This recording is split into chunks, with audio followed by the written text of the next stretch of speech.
ಗೊತ್ತಿಲ್ಲ ಅಂದರೆ ಮೋಸ ಹೋಗಿ ಚಾನ್ಸಸ್ ಇರ್ತದೆ. ಅದರಲ್ಲಿ ಅನುಭವ ಏನು ಗೊತ್ತಿಲ್ಲ ಅಂದರೆ ಚಾನ್ಸಸ್ ಇರ್ತದೆ. ತೊಟ್ಟು ಹೋಗಿರುತ್ತೆ, ನರ ಬಾವಾಗಿರ್ತದೆ, ಏನು ಒಂದೇ ಸಮ ಕಾಣುತ್ತೆ. ಹಾಲು ಕರೆಯೋಕ್ಕೆ ಹೋದಾಗ ಬರೋಲ್ಲ.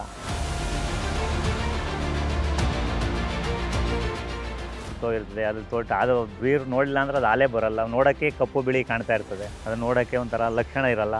ಅದರಲ್ಲಿ ಹಾಲು ಇಳುವರಿನೂ ಜಾಸ್ತಿ ಇದೆ, ನೋಡೋಕ್ಕೂ ಮುದ್ದಾಗಿ ಕಾಣುತ್ತೆ, ಎಲ್ಲ ಇರುತ್ತೆ. ಹಾಯ್ ಹಲೋ ನಮಸ್ಕಾರ, welcome to freedom farming Kannada YouTube channel. ನಾನು ಚೈತ್ರ. ರೈತರೇ, ನೀವು ಕೃಷಿಯ ಜೊತೆಗೆ ಪರ್ಯಾಯ ಆದಾಯವನ್ನ ಸೃಷ್ಟಿಸ್ಕೊಂಡಿದ್ದೆ ಆದ್ರೆ ನೀವು ಮಾಡಿದಂತ ಸಾಲದಿಂದ ಆಚೆ ಬರ್ಬೋದು ಸ್ನೇಹಿತರೆ. ಯಾಕಂತಂದ್ರೆ ಮಳೆ ಬಂತು ಅಂತಂದ್ರೆ ಬೆಳೆ ಕೈ ಕೊಡುತ್ತೆ, ಬೆಳೆ ಬಂತು ಅಂತಂದ್ರೆ ಒಳ್ಳೆ ಬೆಲೆ ಸಿಗೋದಿಲ್ಲ, ನೀವು ಹಾಕಿದಂತ ಬಂಡವಾಳ ಕೂಡ ನಿಮ್ಗೆ ರಿಟರ್ನ್ ಆಗಿ ಸಿಗೋದಿಲ್ಲ. ಆದ್ರೆ ಡೈರಿ ಫಾರ್ಮಿಂಗ್, ಹೈನುಗಾರಿಕೆ ಅನ್ನುವಂತ ವಿಚಾರ ಬಂದಾಗ ಬೇರೆದೇ ಮಾತು ಅಂತ ಹೇಳ್ಬೋದು. ಯಾಕಂತಂದ್ರೆ ಹಾಲು ಹಾಗೆ ಹಾಲಿನ ಉತ್ಪನ್ನಕ್ಕೆ ಯಾವತ್ತಿಗೂ ಕೂಡ ಡಿಮಾಂಡ್ ಇರುತ್ತೆ, ಜೊತೆಗೆ ಒಳ್ಳೆ ಬೆಲೆ ಕೂಡ ಇರುತ್ತೆ. ಇನ್ ಕೇಸ್ ನೀವು 25 HF ಹಸುಗಳನ್ನ ಸಾಕಿದ್ದೆ ಆದ್ರೆ ಸುಮಾರು 18 ಲಕ್ಷ ತನಕ ನೀವು ಆದಾಯವನ್ನ ಗಳಿಸಬಹುದು. ಹಾಗಾದ್ರೆ HF ಹಸು ಸಾಕಾಣಿಕೆ ಮಾಡ್ತೀವಿ ಅಂತಂದ್ರೆ ಒಳ್ಳೆ ತಳಿಯ ಆಯ್ಕೆಯನ್ನ ಹೇಗ್ ಮಾಡೋದು ಅಂತ ಗೊತ್ತಾಗ್ಬೇಕು ಅಂತಂದ್ರೆ ಈ ವಿಡಿಯೋವನ್ನ ಮಿಸ್ ಮಾಡದೆ ಕೊನೆ ತನಕ ನೋಡಿ.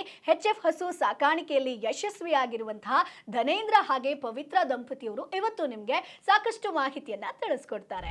ಪ್ಯೂರ್ ಬೀಡು ಗುರುತಿಸೋದು ಹೇಗೆ ಅಂದರೆ, ಹಸು ಹಿಂದಾರ ಅಗಲ ಇರಬೇಕು, ಮತ್ತು ಎದೆಭುಜ ಅಗಲ ಇರಬೇಕು, ಮತ್ತು ನರಗಟ್ಟು ಚೆನ್ನಾಗಿರಬೇಕು, ಕೆಚ್ಚಲು ಸೇಪು ಒಳಗಡೆ ಇರಬೇಕು. ಪ್ಯೂರ್ ABS ತಳಿ ಅಂದರೆ ಕೆಚ್ಚಲು ಕೆಳಗಡೆ ಇಳಿದಿರಬಾರ್ದು, ಒಳಗಡೆ ಇರಬೇಕು. ತಟ್ಟೆ ಕೆಚ್ಚಲಾಗಿರಬೇಕು. ಮತ್ತು ತೊಟ್ಟು 4 ತೊಟ್ಟು ಒಂದು ಸಮ ಇರಬೇಕು. ಮತ್ತು ಕಣ್ಣು ಹೊಳಿತಾ ಇರಬೇಕು. ಮತ್ತು ಮೇಲೆ ಸಮತಟ್ಟಾಗಿರಬೇಕು, ಹಿಂದೆ ಅಗಲ ಇರಬೇಕು. ಇವೆಲ್ಲ ಇದ್ದರೆ ಬಣ್ಣ ಇರಬೇಕು, ಕಪ್ಪು ಬಿಳಿ 2 ಬಣ್ಣ ಇರಬೇಕು. ಎಲ್ಲ ನೋಡಿದ್ರೆ HF ಅಂತ ಗುರುತಿಸ್ಬೋದು. ಗೊತ್ತಿಲ್ಲ ಅಂದರೆ ಮೋಸ ಹೋಗಿ ಚಾನ್ಸಸ್ ಇರ್ತದೆ. ಅದರಲ್ಲಿ ಅನುಭವ ಏನು ಗೊತ್ತಿಲ್ಲ ಅಂದರೆ ಚಾನ್ಸಸ್ ಇರ್ತದೆ. ತೊಟ್ಟು ಹೋಗಿರುತ್ತೆ, ನರ ಬಾವಾಗಿರ್ತದೆ, ಏನು ಒಂದೇ ಸಮ ಕಾಣುತ್ತೆ. ಹಾಲು ಕರೆಯೋಕ್ಕೆ ಹೋದಾಗ ಬರೋಲ್ಲ. ದಲ್ಲಾಳಿಗಳ ಜೊತೆ ಹೋದರೆ ಮೋಸ ಹೋಗೋ ಚಾನ್ಸಸ್ ಅಂತೂ ಖಂಡಿತ ಇರ್ತದೆ. ಅವ್ರೇನು ದಲ್ಲಾಳಿ ಬೇಕು, ಇನ್ನು ಸುತ್ತೋದು ಬದಲು ಇದು ಒಪ್ಕೋತು ಅಂದರೆ ಅದು ಕೊಡಿಸ್ತಾ ಇರ್ತಾರೆ ಅಷ್ಟೇ. ನಮಗೂ ಸ್ವಂತ ಅನುಭವ ಇದ್ದರೆ ತೆಗಿಬೋದು. ಯಾವ್ಯಾವ ಥರದ್ದು ಅದ್ರ ಬಗ್ಗೆ ನಿಮ್ಗೆ ಒಬ್ಬರು ಗೊತ್ತಿರಲ್ಲ, ಅವರೇನು ಮುಗಿಸ್ಬೇಕು, ಕಳಿಸ್ಬೇಕು. ಮೋಸ ಏನಾದ್ರಲ್ಲೇ ತೊಟ್ಟು ಇರ್ತದೆ, ಅದ್ರಲ್ಲಿ ತೊಟ್ಟು ಅದು ಬೀರು ನೋಡಲಿಲ್ಲ ಅಂದರೆ ಅದು ಹಾಲೇ ಬರೋಲ್ಲ. ನೋಡೋಕ್ಕೆ ಕಪ್ಪು ಬಿಳಿ ಕಾಣ್ತಾ ಇರ್ತದೆ, ಹಾಲೇ ಬರೋಲ್ಲ. ಅವಕ್ಕೆಲ್ಲ ಅನುಭವ ಪಟ್ಕೊಂಡಿದ್ರೆ ಗಮನಿಸ್ಬೇಕು ಅದನ್ನು. ತೊಟ್ಟು, ಅದರಲ್ಲಿ ತೊಟ್ಟಲ್ಲಿ ನರಗಳು ಬಂದಿರ್ತದೆ, ತೊಟ್ಟು ಒಂದೇ ಸಮ ಕಾಣುತ್ತೆ, ಒಳಗಡೆ ನರ ಬಂದಿರುತ್ತೆ, ಗಂಟಿರುತ್ತೆ. ಇದೆಲ್ಲ ತೊಟ್ಟೆಲ್ಲ ಇಸ್ಕಿ 4 ಸ್ಮೂತ್ ಆಗಿದೆ ಎಲ್ಲ ನೋಡಿ ಪರ್ಚೇಸ್ ಮಾಡ್ಬೋದು. ಸೊ ಸ್ನೇಹಿತರೆ, HF ಹಸು ಸಾಕಾಣಿಕೆ ಮಾಡ್ತೀವಿ ಅಂತಂದ್ರೆ ಅದರ ಬಗ್ಗೆ ಇನ್ ಡೀಟೇಲ್ ಆಗಿ ಮಾಹಿತಿ ನಿಮಗೆ ಇರಲೇಬೇಕು. HF ಹಸುವನ್ನ ಎಲ್ಲಿಂದ ತರಬೇಕಾಗತ್ತೆ, ಅದಕ್ಕೆ ಕೊಡುವಂತಹ ಮೇವಾಗಿರ್ಬೋದು, ನೀರಾಗಿರ್ಬೋದು, ಅಥವಾ ನಿರ್ವಹಣೆ ಆಗಿರ್ಬೋದು, ಹಾಲಿನ ಪ್ರಮಾಣ ಆಗಿರ್ಬೋದು, ಅದಕ್ಕೆ ಬರುವಂತಹ ರೋಗಗಳಾಗಿರ್ಬೋದು, ಔಷಧಿ ಆಗಿರ್ಬೋದು, ಹೀಗೆ ಇನ್ ಡೀಟೇಲ್ ಆಗಿ ಮಾಹಿತಿ ಗೊತ್ತಿತ್ತು ಅಂತಂದ್ರೆ ನೀವು ಈ ಒಂದು ಸಾಕಣೆಯಲ್ಲಿ ಯಶಸ್ವಿ ಆಗ್ಬೋದು. ಹಾಗಾದ್ರೆ HF ಹಸು ಸಾಕಾಣಿಕೆ ಬಗ್ಗೆ ಇನ್ ಡೀಟೇಲ್ ಆಗಿ ಮಾಹಿತಿ ಎಲ್ಲಿ ಸಿಗುತ್ತೆ? ಸೊ ನಮ್ಮ ಫ್ರೀಡಮ್ ಆಪ್ ಅಲ್ಲೇ ಸಿಗುತ್ತೆ. ಸುಮಾರು 2 ಗಂಟೆ 3 ನಿಮಿಷದ ಸಂಪೂರ್ಣ ಕೋರ್ಸ್ ಇದೆ. ಇದರಲ್ಲಿ ಅನುಭವಿ ರೈತರು ನಿಮಗೆ ಸಾಕಷ್ಟು ಮಾಹಿತಿಯನ್ನ ತಿಳಿಸ್ಕೊಡ್ತಾರೆ. ಸೊ ಹಾಗಾಗಿ ಈಗಲೇ ಫ್ರೀಡಮ್ ಆಪ್ ಅನ್ನ ಡೌನ್ಲೋಡ್ ಮಾಡಿ.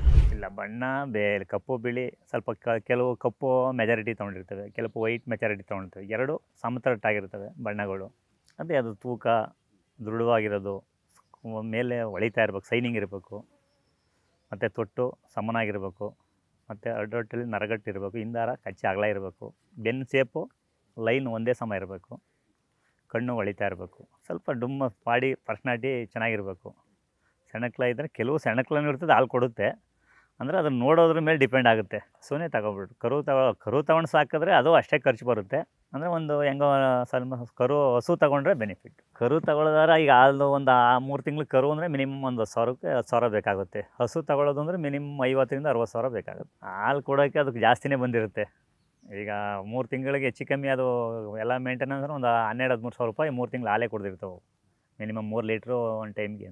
ಹಾಲು ಕೊಡೋಕ್ಕೆ ಮಿನಿಮಮ್ ಈಗ ಒಂದು 3-4 ತಿಂಗಳು ಕರು ಅಂದರೆ ಚೆನ್ನಾಗಿ ಮೇಂಟೈನ್ ಮಾಡಿದ್ರೆ ಇನ್ನೊಂದು 15 ತಿಂಗಳಿಗೆ ಹಾಲು ಕೊಡುತ್ತೆ.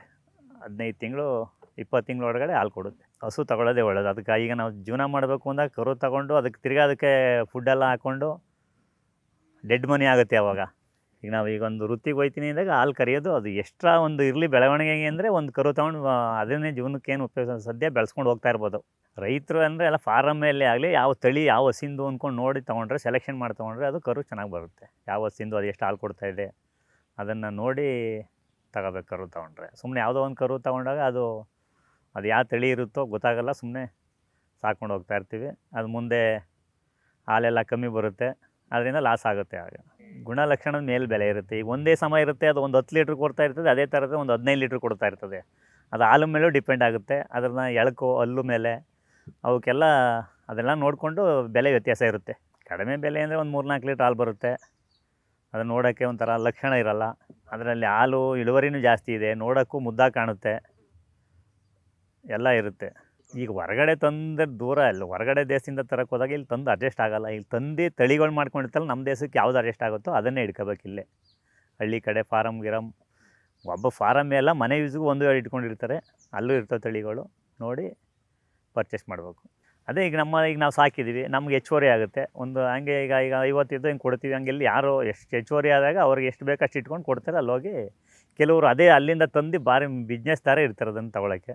ಒಳ್ಳೆಯದು ಬಿಸ್ನೆಸ್ದಾರರು ಅಂದರೆ ಅವ್ರಿಗೇನು ಇವತ್ತು ಅವ್ರೇನು ಹಾಲು ಕರಿಯಲ್ಲ, ತೊಟ್ಟು ಹೋಗಿದ್ರು ತಂದಿರ್ತಾರೆ, ಹಾಕೊಳ್ಳೋದು ಯಾರು ಬರ್ತಾರೆ ಅವ್ರಿಗೆ ಮಾರಾಕ್ತಾರೆ ಅವ್ರು ಅಷ್ಟೇ. ರೈತರ ಹತ್ರ ನೋಡಿ ಅದನ್ನು ತಿಳ್ಕೊಂಡು ತಗೊಳ್ಳೋದು ಒಳ್ಳೆಯದು. ಅವರೇನು ಯಾರೂ ಸೇಲಿಂಗ್ ಇದ್ದವ್ರಿಗೆ ನೋಡಿಲ್ಲ, ಸೇಲ್ ಮಾಡ್ತಾಯಿಲ್ಲ ಅದನ್ನು. ಇದ್ದೆಲ್ಲಿ ವಿ ಸಿ ಫಾರಮ್ ಎಲ್ಲೂ ಸಿಗೋಲ್ಲ ಇದು ಹಸುಗಳಿಗೆ. ನಾವಿಲ್ಲೇ ಎಲ್ಲ ಹಳ್ಳಿಗಳಲ್ಲಿ ರೈತರ ಹತ್ರನೇ ತೊಗೊಂಡಿದ್ದು. ಹಿಂಗೆ ನಾವು ಎಲ್ಲ ಪರಿಚಯ ಇದ್ದ ಫ್ರೆಂಡ್ಗಳೆಲ್ಲ ಹಂಗೆ ಒಬ್ಬೊಬ್ರು ಬೆಳೀತಾ ಅಲ್ಲಲ್ಲೇ ಲಿಂಕ್ ಇರುತ್ತೆ. ನಮ್ಮ ದಳ್ಳಾಳಿಗಳು ಇರ್ತಾರೆ, ದಳ್ಳಾಳಿಗೆ ಹೋದ್ರೂ ನಮ್ಗೆ ಎಕ್ಸ್ಪೀರಿಯೆನ್ಸ್ ಇದೆ, ನಾವು ಬರೀ ತೋರಕ್ಕೆ ಇಟ್ಕೊಂಡಿರ್ತೀವಿ ಅವ್ರನ್ನ ಅಷ್ಟೇ. ಹಸು ಸೆಲೆಕ್ಷನ್ ಮಾಡೋದು ನಾವೇ. ಇವಾಗ ಬೇಕು ಅಂದಾಗ ಹಾಲೇನೋ ಡೌನ್ ಆಯಿತು ಅಂದಾಗ, ಇನ್ನು ಲೇಟ್ ಆಯಿತು ಅಂದ್ರೆ ತರ್ತೀವಿ, ಅದ್ರ ಜೊತೆಗೆ ತರೋದು ಕೊಡೋದು ಮಾಡ್ತೀವಿ. ಒಳ್ಳೆ ಹಸು ಸಿಗ್ತಾ ಅಲ್ಲಿ ಚೆನ್ನಾಗಿದೆ ಅಂದರೆ ನಾವೇನು ಮಾರಬೇಕು ಅನ್ನೋ ದೃಷ್ಟಿಯಿಂದ ತರಲ್ಲ. ಹಸು ಚೆನ್ನಾಗಿದೆ ಅಂದರೆ ಮಾತ್ರ ತರೋದು, ಇಲ್ಲಾಂದ್ರೆ ತರೋಕ್ಕೆ ಹೋಗಲ್ಲ, ಮಾರಬೇಕು ದೃಷ್ಟಿಯಿಂದ. ಈಗ ನಮ್ಮ ಹತ್ರ ಬಂದರೂ ಯಾರು ತೊಗೊಂಡೋದ್ರು ಅವ್ರಿಗೆ ಅನುಕೂಲ ಆಗಬೇಕು. ಈಗ ಒಂದು ಸರಿ ಯಾವುದೋ ತಂದು ಅಂತ ಅವ್ರು ನಮ್ಮನ್ನು ಬೈಕಬಾರ್ದು. ಈಗ ನಮ್ಗೆ ಅವ್ರು ಮಾರ್ತೀವಿ ಅನ್ನೋ ದೃಷ್ಟಿಯಿಂದ ತಂದರೆ ಆಗಲ್ಲ. ನಾವು ಹಾಲು ಉಳ್ಕೊಂಡ್ರೂ ಹಾಲು ಕರಿಬೇಕು, ಬಂದರೆ ಯಾರಿಗಾರು ಅನುಕೂಲ ಆಗಬೇಕು. ಆದ್ದರಿಂದ ನಾವು ತರೋದು ಕೊಡೋದು ಮಾಡ್ತೀವಿ. ಅದ್ರ ಜೊತೆಗೆ ಗಂಡು ಕರು ಹುಡ್ತು ಅಂದರೆ ಕೆಲವು ಸಾಕ್ತೀವಿ, ಕೆಲವು ಏನೂ ಮಾಡೋಕ್ಕಾಗಲ್ಲ. ಅದನ್ನು ಸಾಕ್ಕೊಂಡು ಈಗ ಈಗಿರೋನು ಎಳೆದಾಡೋಕ್ಕಾಗಲ್ಲ, ಅದನ್ನು ಸುಮ್ಮನೆ ಪ್ರಯೋಜನ ಇಲ್ಲ, ಕೊಟ್ಬಿಡ್ತೀವಿ ಅಷ್ಟೇ. ಇಲ್ಲ ಅದನ್ನು ಇವಾಗ ಒಂದು ಸಾಕ್ತಾಯಿದ್ದೀವಿ ಅದನ್ನು ನಾವೇ ಒಂದು ಗಂಡು ಕರು ಸಾಕೋತಾ ಇದ್ವಿ. ಬೇಕೇ ಬೇಕು ಗಂಡು ಅದೇ ಇನ್ನು ಬೇಕಾ ನಮಗೆ. ಈಗ ಕೆಲವು ಈಟಿಗೆ ನಿಲ್ಲಲ್ಲ, ಕೆಲವು ಓರಿ ಸಂಪರ್ಕ ಇದ್ದರೆ ಕೆಲವು ನಿಲ್ಲುತ್ತೆ. ಇದು ಒಂದು ಯೂರಿಯಾನು ಕೊಟ್ಟಿರೋದು ಕೆಲವಿಗೆ ಆಗಲ್ಲ, ಅದು ಕೆಲವು ನಿಲ್ಲಲ್ಲ.